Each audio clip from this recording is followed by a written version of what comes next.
La desaparición de niños y posterior encuentro de sus cadáveres hicieron prender las alarmas entre la población. Conoceremos el caso de Pedro Alonso López, el monstruo de los Andes. Pedro Alonso López nació el 8 de octubre de 1948 en el municipio de Colombia, en Venadillo. Era el séptimo hijo de 13 hermanos, todos de padres diferentes. López vivió en la pobreza, en la desasistencia, expuesto a la violencia desde muy temprana edad y creció en un ambiente, digamos que expuesto al alcoholismo. La promiscuidad, el abuso y los maltratos eran el día a día para Pedro, tanto físicos como psicológicos, ejercidos por su propia madre. Apenas alcanzó a culminar el segundo año de escuela. Su padre, Medardo Reyes, abandonó a su pareja cuando la misma se encontraba embarazada de Pedro. Su madre, Benilda López, de Castañeda, se dedicaba a lavar ropa y a su vez era prostituta, oficio que ejercía desde su casa, la cual contaba con una sola habitación dividida solo por una cortina, permitiendo que Pedro y sus hermanos fueran testigos fieles de dicho trabajo sexual ejercido por su propia progenitora.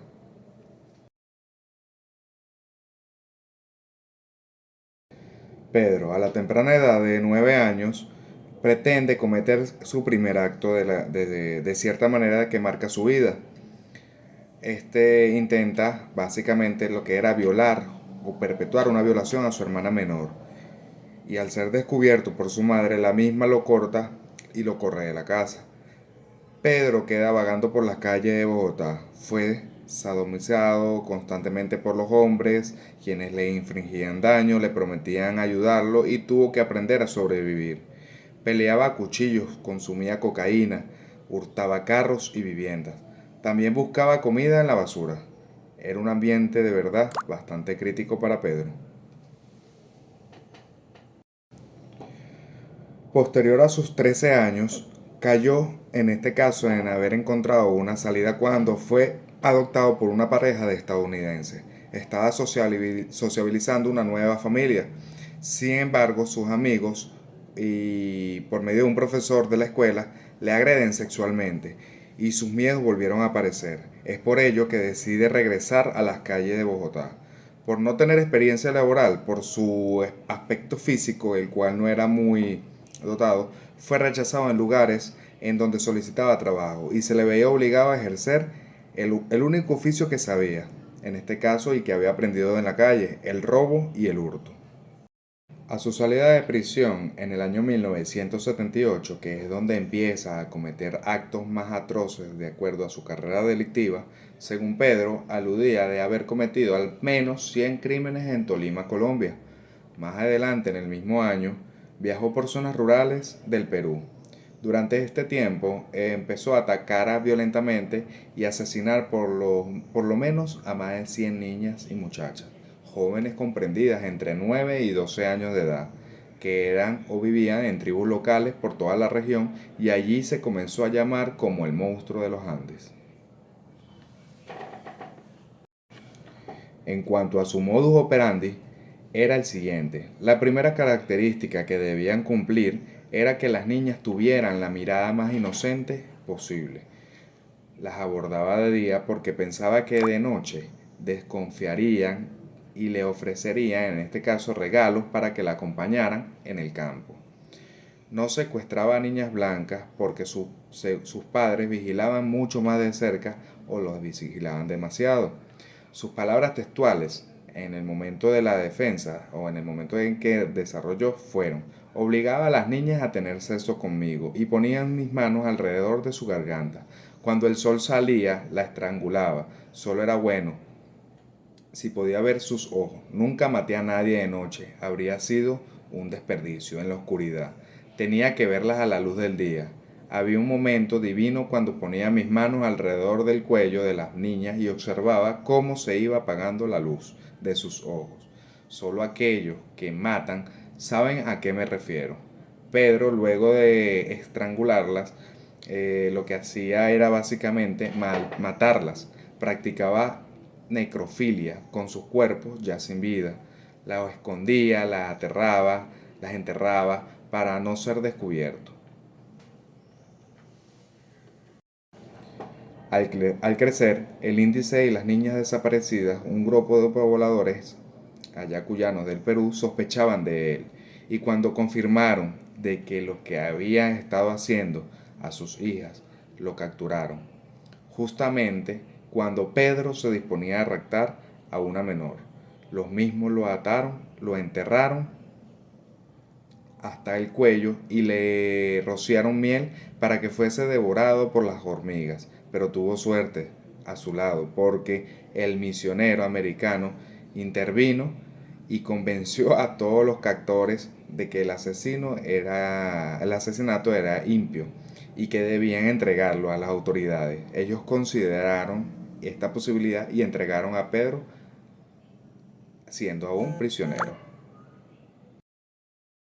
Durante el año 1980, la crecida repentina del nivel de las aguas de un río inundó la ciudad ecuatoriana y arrojó a la luz 4 cuerpos de niñas desaparecidas. Los forenses determinaron en ese momento que habían sido asesinadas. Esto generó una alerta, un escándalo y una investigación para dar con el criminal. Las búsquedas por parte de la policía iniciaron en el Ecuador, pero las pistas eran inconclusas, hasta que el monstruo de los Andes cometió un error, cuando quiso raptar a la niña Mari en un supermercado.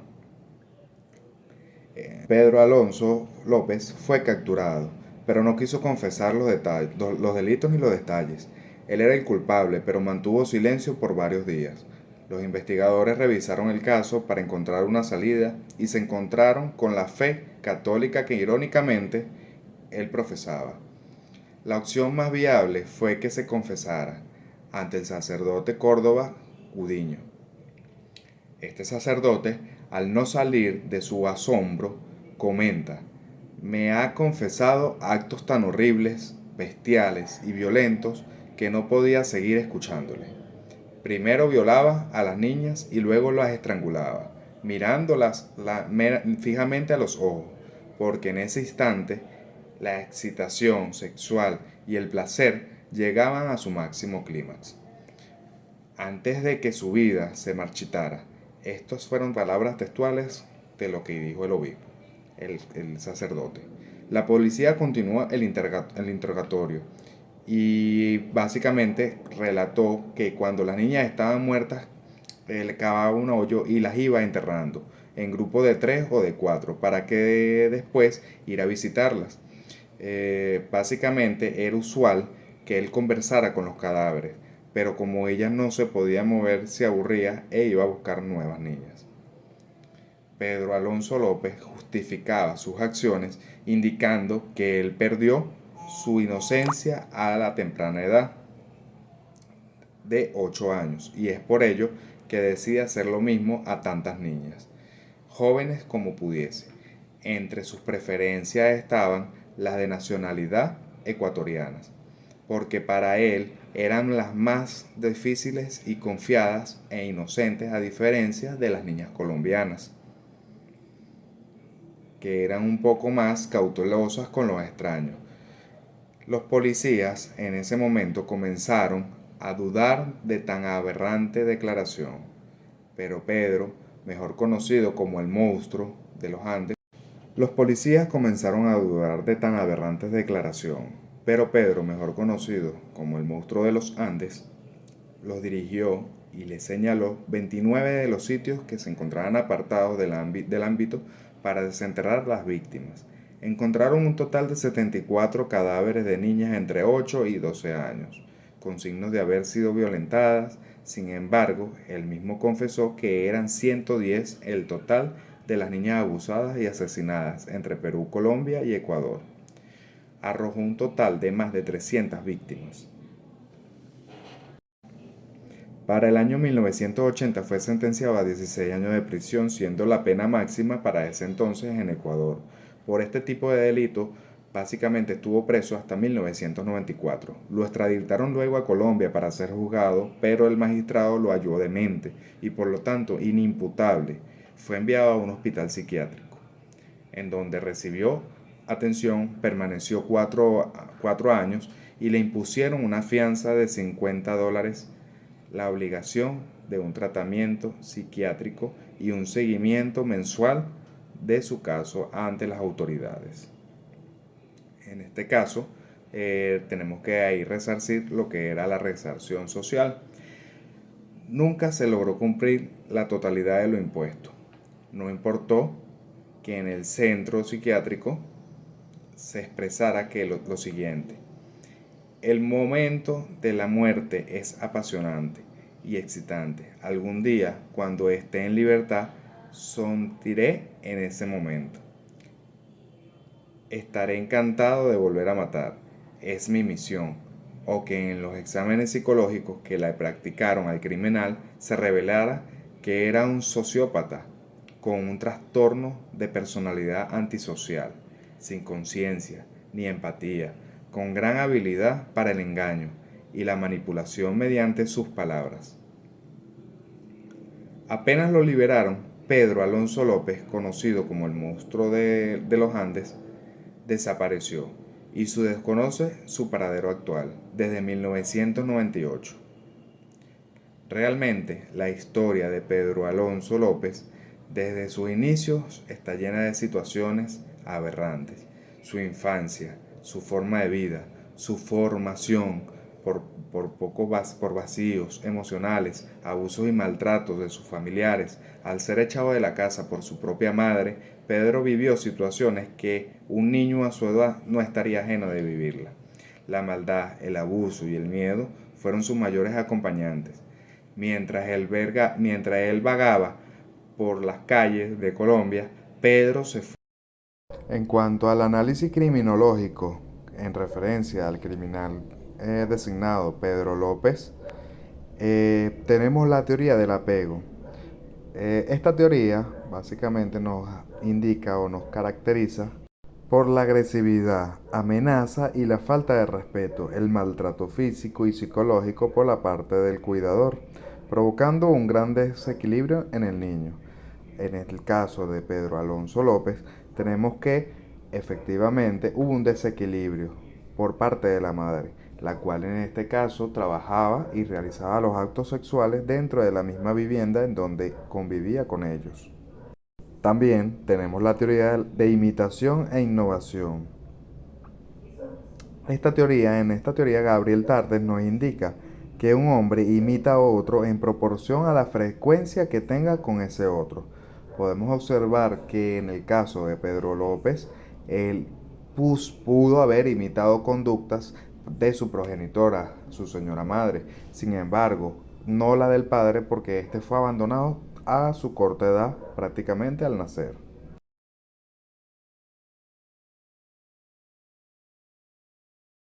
Ahora bien, si nos vamos por la teoría del etiquetamiento negativo, esta teoría nos indica que la sociedad o ciertos sectores seleccionan los comportamientos de personas para ser catalogados y calificados de manera despectiva.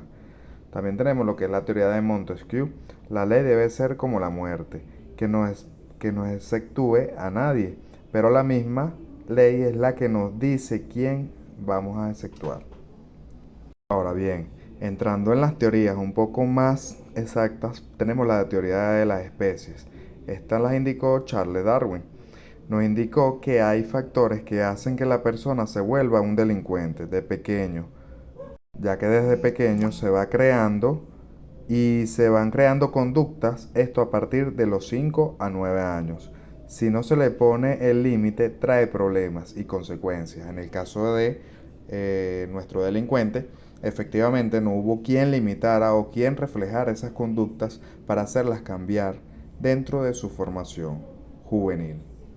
Parte de los trastornos que sufría en este caso Pedro Alonso López eran trastornos de sadismo sexual, trastorno por sadismo sexual correctivo, trastornos de pedofilia, trastorno de necrofilia y personalidad antisocial. También lo podemos encajar básicamente en el delincuente sociológico criminal, el cual efectivamente no encaja dentro de la sociedad. Y este muestra varias direcciones de su criminalidad. Es importante destacar que en nuestro Código Penal venezolano, en el artículo 62, nos indica que no es punible el ejecutar la acción hallándose dormido o en estado de enfermedad mental suficiente para privarlo de la conciencia o de la libertad de sus actos.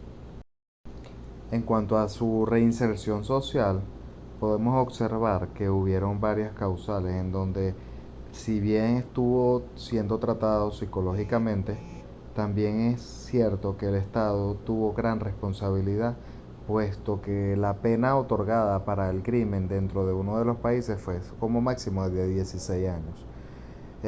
Luego de esto, al ser trasladado y extraditado para que pagara sus crímenes del otro país, lastimosamente fue declarado como enfermo mental y él mismo no cumplió a cabalidad la prescripción de esas penas. Es importante señalarlo, ya que luego de esto, de ser señalado como enfermo mental, él mismo cumplió una condena muy básica en lo que era, o una sanción muy básica de lo que era el centro psiquiátrico, y luego salió en libertad para luego desaparecer. Hasta el sol de hoy no se sabe su situación actual. Muchas gracias por su atención. Espero que esta breve exposición pues haya sido de su mero agrado. Y como siempre uno se involucra mucho en lo que son las etapas, en lo que es la historia del personaje. Y en este caso me gustaría tanto señalar ciertas palabras como una máxima de lo que hoy en día pudimos observar dentro de esta exposición. Como mensaje tenemos, en memoria de todos aquellos niños y niñas que fueron abusados, maltratados y asesinados, paz a sus almas. Como máxima de esta introducción, esta conclusión, esta breve reseña, tenemos, la justicia debe ser equitativa, tratando a cada delincuente según la gravedad de su delito y su responsabilidad penal y personal.